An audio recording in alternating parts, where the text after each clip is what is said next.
다음 두 번째 발표는 스탠포드 대학교 폴킨 교수님께서 AI의 교육적 활용, 스마일 개발 배경과 활용 방안이라는 주제로 발표를 해주시겠습니다. 큰 박수로 맞이해 주시기 바랍니다. 네, 안녕하십니까. 반갑습니다. 정재영 교수님 너무 좋은 말씀 해주셔서 제가 너무 많이 배웠고, 또 제가 말씀드리고자 하는 내용들하고 좀 중복되는 것도 없지 않아 있는데, 저는 주로 그 실예라고 할까요? 그 활용에 관련된 그런 내용을 가지고 말씀을 드리고자 합니다. 먼저 제가 하는 일에 대해서 간단한 소개를 먼저 드리려고 하는데요. 그 전에 오늘 제 강의를 들으시고 마지막에 이런 질문을 하나씩 만들어 주시면 좋겠어요. 그 hypothetical question, 그 가정적 질문을 하나 만들어서 what if으로 시작되는 질문을 하나 만들어서 저한테 보내주시면 제가 선물을 드리려고 합니다. 이 가정적 질문을 만드는 이유는 만약에 우리가 이런 것이 있다면 어떨까, 아니면 이렇게 한다면 어떨까, 뭐 이와 같은 여러 가지 가정적인 질문을 해서 더 나아간 어떤 더 발전된 그런 AI가 또는 그 교육 현장이 어떻게 될까라는 그런 생각을 가지고 가정적 질문을 하나 만들어 주시면, 제가 실리콘밸리에 오시면 제가 비행기로 여러분들을 실리콘밸리 투어를 직접 제가 기장으로 모시면서 해드릴 테니까 잘 들으시고 그 what if 질문을 하나 해주시면 좋겠습니다.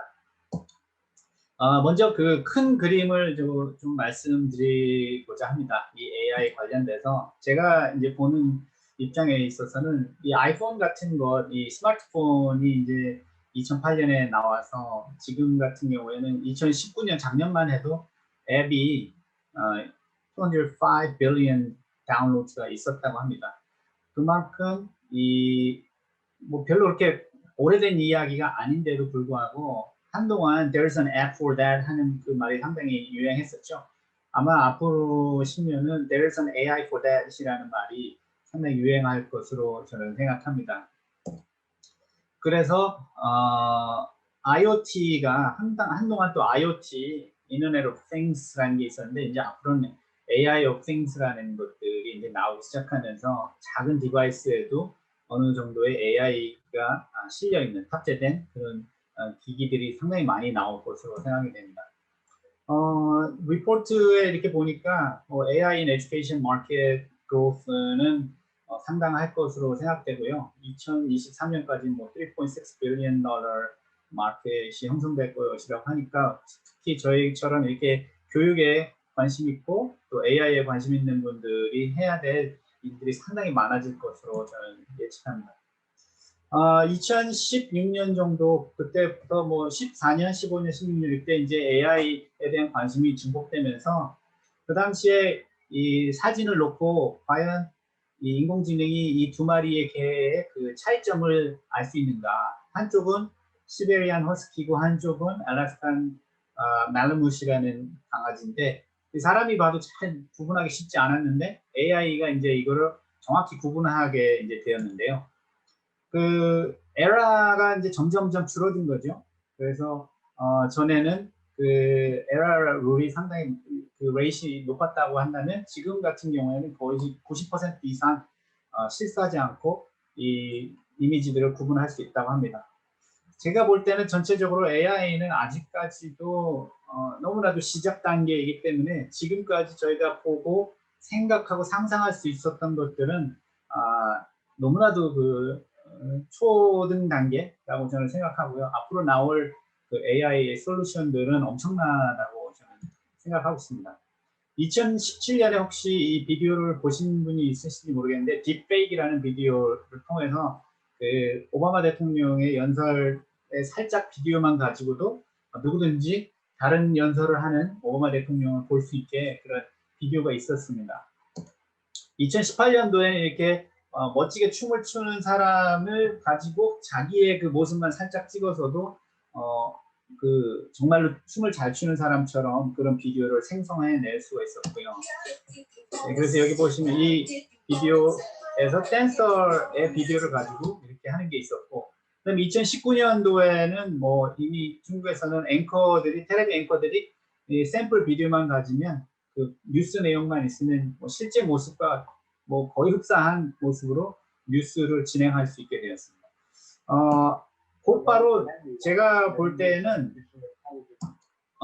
이와 같은 그 발전, 이제 특히 이미지 비주얼에 관련된 그런 것들은 뭐 계속 발전하겠지만 현재 2020년 올해 나온 리서치를 보면 딥페이크와 같은 비디오를 또 판단해서 저거는 좀 페이크한 비디오인 것이다 아니다라는 것을 판단해 줄 수 있는 그런 솔루션이 또 나왔다고 합니다. 그래서 앞으로 계속해서 이런 페이크 비디오, 페이크 오디오 물론 또 그걸 또 가짜인지 진짜인지 판명을 해주는 또 그런 솔루션들도 계속 나올 것 같습니다. 그래서 아마 곧 어떤 강의 내용이든지 내가 원하는 강의 스타일, 뭐 스티브 잡스처럼 가르쳐 주세요 하면 스티브 잡스의 목소리로, 스티브 잡스의 실제 모습으로 강의를 해서 들을 수 있는 시간이 아마 몇 년 안으로 나올 것 같습니다. 현재도 지금 그런 솔루션이 개발되고 있어서 굳이 우리가 이렇게 강의를 직접 할 필요 없이 강의 내용만 있으면 그다음에 비디오만 선택을 하면 누구의 모습, 누구의 목소리로 또 그 사람의 스타일로 그 사람이 주로 사용하는 단어를 활용해서 강의를 만들어주는 솔루션이 곧 나올 것 같습니다. 이 교육 쪽에서는 뭐 어드미션 쪽 입학 사정에 대해서 또는 그 개별적 그 러닝 패스웨이를 정해준다든지 그다음에 학생들의 그 뭐 객관식 그 답변한 걸 가지고 평가해주는 그런 것들은 뭐 상당히 기초적인 수준이고요. 뭐 에세이를 읽고서 평가해준다든지 학생의 질문들, 그다음에 학생이 발표할 때 그것을 AI가 평가해주는 그런 솔루션들이 지금 개발되고 있고요. 그다음에 학생들의 관심과 백그라운드에 따라서 그 강의 내용들을 다 이렇게 잘 설정을 해주는 그런 것들은 이미 뭐 유데미와 같은 회사 같은 데서는 이미 활용을 하고 있고, 그다음에 AI를 활용한 코칭에 있어서도 지금 많이 개발이 되고 있고, 또 저도 또 그와 관련된 또 일을 하고 있습니다. 그리고 또 선생님들이 그 상당히 힘들어하시는 여러 가지 그 오피스에서 그 백 오피스 일들 있지 않습니까? 여러 가지 그 문서 처리해야 되는 이런 일들은 AI가 이제 뭐 거의 다 95% 이상 다 처리할 것으로 보이고요. 앞으로 그 교육공학 쪽에서 이제 많이 관심을 갖고 연구하는 부분들 보면 이제 그 Intelligent Tutoring Assistant 이 부분에서 AI의 활용이 상당히 높을 것 같고, 그다음에 실시간 Formative and Summative 그런 Assessment 쪽에서도 많이 사용할 수 있고, 그다음에 AI가 그 Practice 파트너가 돼서 질문을 하고 대답을 해주고 이런 대화를 계속 이어나가는 그런 파트너로서의 역할도 많이 할 것 같고, 여러 가지 이제 다른 분야들이 많이 기대가 되는 부분이 있습니다. 제가 그래서 생각해 보기에 앞으로 이제 그런 AI 그 모듈들이 많이 모이게 되면 Deep Learning as a Service라는 게 분명히 이제 곧 나올 것으로 저는 생각하고요. 이거는 이제 왜 여러분들 그 데이터를 클라우드에 세이브 하잖아요, 저장하잖아요. 그런 것처럼 이런 클라우드 서비스를 통해서 AI 그 Deep Learning as a Service 그런 스택이 개발돼 가지고 학교에서 운영자, 또 학생, 선생님들이 이런 에듀케이션 서비스 프로바이더와 연계를 할 때 뒤에는 그 프론트엔드 서비스가 있고 또 뒤에는 여러 가지 그 딥 러닝 스택, 그다음에 비즈니스 인텔리전스 서비스, 그다음에 어카운팅 매니지먼트 이런 것들 하는 것들이 통합적으로 돼서 이코시스템이 형성이 될 것으로 생각이 되고요. 또 학생 중심으로 봤을 때 똑같이 여러 가지 학생들이 필요로 하는 그런 학업에 나오는 여러 가지 액티비티들을 평가해주고 또 조언해주고 코칭해주는 그런 시스템들이 나오고 있고요. 그다음에 선생님들이 봤을 때는 선생님들이 지금에 있어서는 뭐 LMS하고 이런 디지털 텍스트북 정도를 연계해서 활용하고 있다면 이런 것들이 이제 그 딥러닝에서 서비스와 연계가 돼서 새로운 차원의 서비스들이 이제 많이 개발될 것으로 보입니다.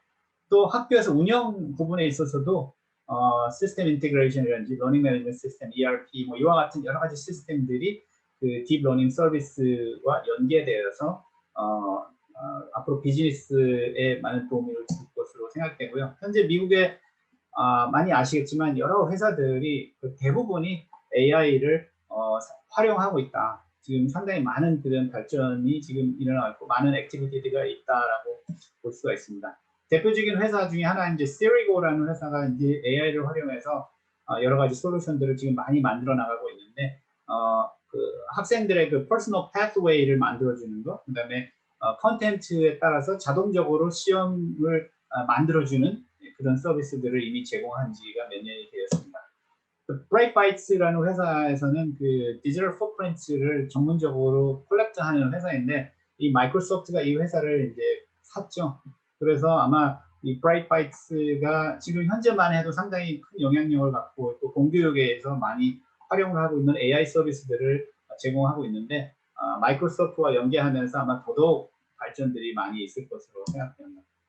네, 그래서 뭐 early warning 이런 것들은 뭐 상당히 기초적인 그런 서비스였기 때문에 이보다 더 훨씬 차원 높은 그런 서비스들이 나올 것으로 생각하고요. 제가 또 관여된 프로젝트 중에 하나가 그 리드라는 회사와 함께 하고 있는 에드넷 챌린지인데요. 전 세계 최초로 그 이미지넷처럼 저희도 교육 데이터들을 모아서 모든 그 교육 관련된 연구자들이 쉽게 활용할 수 있도록 그런 데이터, 에듀케이션 데이터 네트워크를 만들어서 공개할 예정이고 또 지금 얼마 전에 챌린지를 하나 냈습니다. 그래서 $100,000 어워드가 있는데 이건 뭐냐면 그 평가의 그 정확도를 높이는 그런 컴페티션입니다. 그래서 앞으로 AI 관련된 연구하시는 분들 또 솔루션 개발하시는 분들을 위해서 이런 컴페티션을 계속 만들어 나갈 생각입니다. 그리고 관심이 있으신 분들은 저한테 연락을 주시면 제가 앞으로 어떤 컴페티션이나 어떤 챌린지를 했으면 좋겠다. 이런 챌린지를 하면 앞으로 에듀케이션 이 연구 쪽에 더욱더 진보를 할 수 있겠다고 생각되시는 그런 아이디어들이 있으시면 저한테 연락을 주시면 협의해서 그런 챌린지들을 또 만들려고 합니다. 그래서 많은 아이디어를 주시면 K-에듀 우리 많이 얘기하고 있잖아요. 그래서 마침 그런 차원에 있어서도 저희가 이 AI 쪽 그 교육에 활용되는 부분에 있어서는 글로벌하게 상당히 주도적으로 나아갈 수 있는 기회가 많이 올 것 같습니다. 그래서 여러분들 좋은 아이디어 있으시면 주시면 너무 좋을 것 같습니다. 그 다음에 이제 pedagogical aspect를 좀 보겠는데요. 사실 그 시스템적인 것만 봐도, 이 에듀텍만 봐도 디바이드가 상당히 심화되어 있지 않습니까? 전 세계적으로. 그래서 가진 자와 가지지 못한 자에 대한 디바이드가 상당히 많은데 AI에 대해서도 디바이드가 분명히 있을 것 같습니다. 그래서 이런 부분들을 이제 교육공학자들 또 AI 관련된 그 연구자들이 꼭 생각해야 될 부분들은 어떻게 하면 이런 디바이드를 최소화할지 그런 부분에 대해서 연구를 해 주시면 너무 좋을 것 같고요. 또 페다고지컬한 면에 있어서 아까 정 교수님께서도 말씀하셨지만 그 인스트럭셔니즘과 그 컨스트럭셔니즘 사이의 그 차이, 그 갭이 상당히 심하죠. 그래서 이런 올드 노말, 이 왼쪽에 있는 사진처럼 올드 노말 저런 수업 방식, 그다음에 이제 어떻게 보면 지금 뉴 노말 하기에는 아직 코로나 때문에 쉽진 않지만 되게 팀 베이스드, 디자인 베이스드, 프로젝트 베이스드, 인quiry 베이스드 러닝을 하는 학교들이 이미 상당히 많이 있기 때문에 여기서 저와 같은 higher order learning activity들을 많이 소개할 때 과연 AI가 어떻게 저런 수업 방식을 평가할 것인가. 왜냐하면 여기에는 그런 뭐 객관식 문제라든지 이런 것들이 없기 때문에 이런 경우에 어떻게 평가를 할까. 이런 연구도 지금 상당히 활발히 진행이 되고 있습니다. 그래서 어떤 이와 같은 수업 방식에서 데이터란 무엇인가, 무엇이 데이터일까라는 그런 부분도 상당히 연구가 많이 되고 있고 또 그런 데이터들을 어떻게 활용해서 이 수업이 효과적이었다, 학생들이 팀원으로서 아니면 개별적으로서 얼마나 많은 또 학업 성취를 이뤘는지를 연구하는 부분들이 있는데 2020년 그 AI 관련된 그 교육 관련된 논문을 보니까 이미 그 프로젝트 베이스드 러닝, 팀 베이스드 러닝을 어떻게 평가하는지에 대한 그런 방법에 대한 논의 이미 많이 논의가 되고 있습니다. 오늘 제목이 사실 스마일인데 그 스마일이라는 그거는 제가 상당히 오래전부터 인quiry based learning을 어떻게 하면 좋을까 하고 생각하면서 오래전부터 연구하고 또 전 세계의 이 스마일 프로젝트를 가지고 연구를 했었는데요. 이 스마일의 약자는 Stanford Mobile Inquiry Based Learning Environment라는 겁니다. 그래서 이 스마일은 질문 중심의 학습이라는 걸로 간단하게 보시면 될 것 같고요. 체험을 해 보시려면 smile.stanford.edu 아니면 smileup.site 아니면 인터넷이 없는 지역에서는 smile-pi.org 이와 같은 여러 개의 그 종류의 서비스들이 있는데요.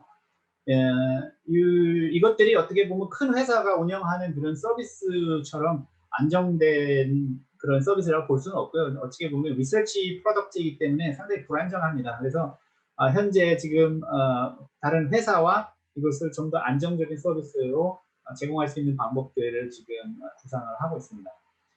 이게 그 질문을 상당히 저는 중요시 생각을 했기 때문에 전 세계 특히 그 개발도상 국가에서 질문이 없는 수업이 상당히 많지 않습니까? 그래서 이런 인터넷이 없는 지역에서도 그 스마일 시스템을 활용할 수 있도록 이런 스마일 파이와 같은 시스템을 만들었고 이렇게 랩이 없는 곳에서도 랩을 쉽게 만들 수 있고 그 스마일 파이 하나가 서버가 되고 와이파이가 되고 그게 스토리지가 되고 거기에 많은 컨텐츠들이 들어서 이렇게 학생들이 스마일을 활용하고요. 그 스마일 파이 서버에는 이와 같은 여러 가지 컨텐츠들이 있습니다. 물론 그 스마일 러닝 매니지먼트 시스템도 있고 위키피디아도 들어있고 칸 아카데미도 들어있고 코딩 스쿨도 들어있고 여러 가지 그 라이브러리도 들어있고 피직스 시뮬레이션도 들어있고 그다음에 CK12 전체 그 K-12 커리큘럼 전체가 다 이 안에 들어 있습니다. 그래서 이 스마일 파이를 가지고 있으면 인터넷이 없어도 학생들이 이 컨텐츠를 가지고 공부를 하고 거기에 대한 질문을 하고 또 그 질문에 대한 평가를 해서 이 학생들의 그 학업 그 성취도가 어느 정도인지를 볼 수 있는 그런 시스템입니다. 그래서 지금 사진은 인도에서 학생들이 스스로 질문을 만들어서 이렇게 올리는 건데요. 그 텍스트북에 있는 내용을 사진으로 찍고 자기만의 질문들을 올리고 또 다른 학생들과 같이 질문을 풀어보고 또 그 질문의 퀄리티를 어세스해서 이 학생의 학업 성취도가 어느 정도 된다라는 알아볼 수 있는 그런 시스템입니다.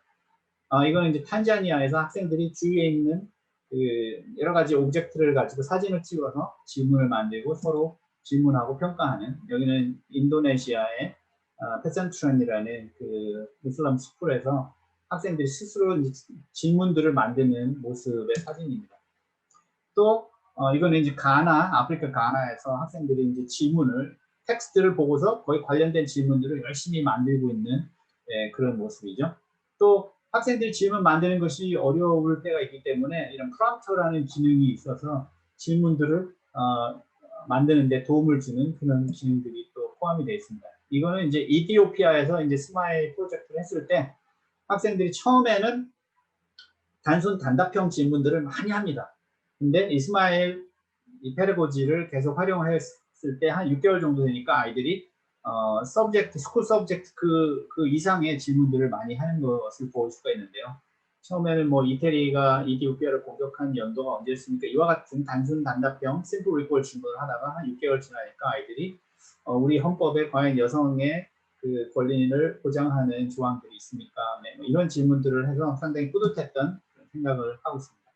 그래서 전 세계에서 이와 같은 프로젝트 질문 중심 수업을 많이 하다 보니까 이제 많은 질문들을 이제 저희가 컬렉트 하게 됐는데 그걸 가지고 질문들을 한번 평가를 해봤습니다. 그래서 어느 지역의 그 질문들이 상당히 high order thinking 질문인지 또 어느 지역의 어떤 수업에 어떤 학생들이 그 질문들이 그 성취도가 어땠는지 이런 것들을 이제 좀 더 심층적으로 보게 되었는데요. 그러면서 이제 NLP 그 자연어 처리 관련된 시스템들도 많이 또 사용하게 되고 그래서 스페이시, 텐서플로우, 구글의 텐서플로우, 그다음에 파이썬, 그래서 다이얼로그플로우를 활용해서 그 수많은 그 수백만 개의 질문들을 평가가 되어 있으니까 프리클래시파이드가 되어 있기 때문에 그 질문들을 가지고 벡터 모델을 만드는 거거든요. 처음에는 그 퀘스천의 패턴들을 조사하고 그다음에 그 퀘스천들을 다 이제 클래시파이를 하고 그다음에 클러스터 시킨 다음에 클리닝을 하고 그다음에 이제 벡터 모델을 만들고 정확도가 어느 정도인지를 또 테스트해보고 그다음에 이제 디플로이를 해서 스마일 AI를 이제 만들었습니다. 그래서 예를 들면 어떤 이런 질문이 있다. 이 질문이 이거는 레벨 1이다, 뭐 레벨 5다. 이거를 시스템이 이제 평가를 해주는 거죠. 그래서 어떤 뭐 인도의 캐피털 시티가 어디냐 이런 것 같은 건 심플 리콜이니까 레벨 1 질문이 되겠죠.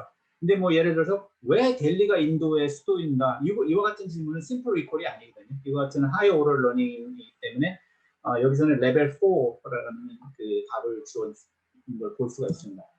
그래서 이런 식으로 모든 질문들 하나하나가 다 평가가 이미 되어 있는데 그걸 가지고 벡터 모델을 만들었을 때 이제 상당히 그 하이포테티컬한 질문들 이런 것들을 만들었을 때 뭐 이건 레벨 5다 이렇게 평가를 해주는 이 시스템이 있죠. 이걸 가지고 이제 여러 군데에 활용을 하는데요. 이거는 뭐냐면 그 에세이라든지 뭐 아티클을 읽고서 학생들이 질문을 하게 됩니다. 학생들이 질문을 했을 때 그 질문이 얼마나 이 그 아티클과의 상관관계가 있으며 크리티컬 띵킹한 질문인지를 평가를 해주는 그런 시스템이죠. 그래서 제가 볼 때는 앞으로 그 수능 시험이라든지 이런 것들이 이런 객관식 문제를 평가를 통해서 학생들의 성취도를 보는 게 아니라 학생들이 어떤 아티클을 읽고 질문을 했을 때 그 질문의 그 수준을 보고서 학생들의 성취도를 평가하는 그런 시스템들이 많이 나올 것 같습니다. 그리고 또 여기서는 이제 학생들이 질문하기가 어려울 때는 자기가 생각하고 있는 그런 키워드를 여기다 집어넣으면 자동으로 질문을 상당히 그 하이 오럴 띵킹 질문을 생성해주고 또 그걸 판단해서 그 질문을 활용할 수 있도록 해주는 시스템이고요. 또 뭐 이거 같은 경우에는 이제 어떤 컨텐츠가 있으면 그걸 자동으로 여러 가지 레벨로 질문을 만들어주는 겁니다. 자동 생성하는 거죠, 질문들을. 네, 그래서 이런 것들은 뭐 아마 많이 보셨을 것이라고 생각하고요. 그 비전과 관련된 부분에 있어서는 뭐 발전이 하도 많이 있었기 때문에 뭐 이렇게 사진을 보고서 사람들이 저 사람은 몇 살 정도 되어 보인다 이렇게 평가하는 저런 시스템들이 있지 않습니까? 그걸 가지고서 이제 저희는 무엇을 하냐면 학생들이 제출한 그런 사진이나 이미지라든지 그런 것들을 보고서 평가해서 저게 얼마나 우리가 원하는 그런 아웃컴이었는지를 평가해 주는 건데 그래서 이렇게 봤을 때 얼마나 이제 그 그래뉼러티를 정해야 될지는 이제 모르겠지만 예를 들어서 이 사진에 보시면 저 햄버거 사진은 사실 아무런 상관관계가 없기 때문에 0.02% 정도 되었고 그다음에 이 맨 밑에 왼쪽에 보시면 0.0000이라고 했죠. 저거는 차이점이 거의 없다. 그래서 저것이 원하는 그런 과제물이다라고 평가를 해주는 그런 시스템이죠.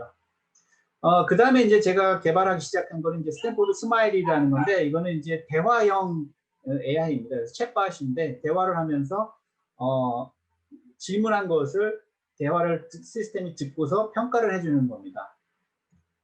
그래서 이제 뉴스 아티클을 가지고 질문을 해보겠느냐 하고 물어보면 이제 제가 나는 오늘 탑 헤드라인 뉴스에 대해서 질문을 해보고 싶다. 그러면 헤드라인 CNN 뉴스를 가져오고 학생이 그 CNN 그 뉴스를 읽고서 거기에 대한 관련된 질문을 하면 그 질문에 대한 너의 질문이 상당히 수준 높은 질문이었다. 뭐 질문이 그냥 단순 그런 암기식 질문이었다. 이런 평가를 해주는 뉴스 아티클이 있고 그다음에 스쿨 서브젝트에 대해서 질문을 할 때 그 질문에 대한 그 평가를 해주는 시스템입니다. 이거는 예를 들어서 어떤 학년의 그 서브젝트를 갖고 질문을 하고 싶은가 그러면 뭐 중학교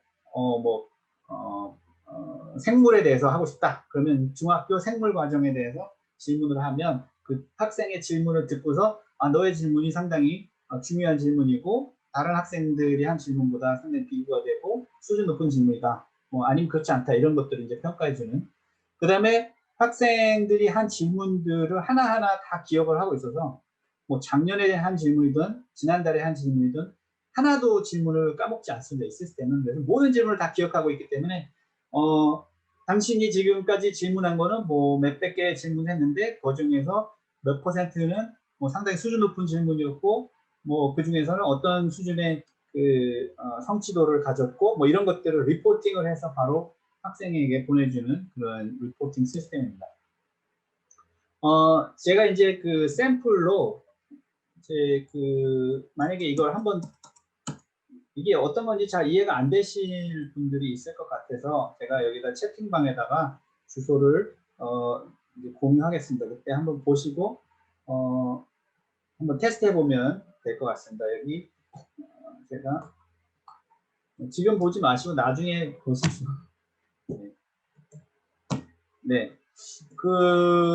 이제 제가 갖고 있는 어려움 중에 하나는 이 질문에 대한 대답을 어떻게 이 시스템이 빨리 하게 하느냐가 중요하거든요. 그래서 사실 대화를 할 때 사람하고 대화할 때 1초 이상 기다려서 대답을 듣는 것도 상당히 불편하지 않습니까? 근데 이제 이 시간을 상당히 줄여야 되는데 질문을 하고 제 핸드폰에서 이 구글로 가서 구글 다이얼로그 플로우를 통해서 제 파이썬 모듈을 통하고 데이터 벡터 파일을 통해서 클래시파이를 하고 다시 돌아올 때까지 걸리는 시간이 4초가 이하가 되어야 하기 때문에 상당히 이게 쉽지 않은 그런 작업입니다. 근데 계속해서 대화뿐만 아니라 학생들이 만든 여러 가지 그 과제물들까지 다 평가를 하고 그 학생의 그 커그니션 레벨, 메타 커그니션 레벨 같은 것들을 평가해주는 그런 인공지능 코치를 만들려고 합니다. 그래서 이 내가 원하는 애바타에 내가 원하는 어떤 모습과 어떤 목소리, 그다음에 그 어느 정도 지능을 갖춘 그런 애바타가 나의 코치가 되어주는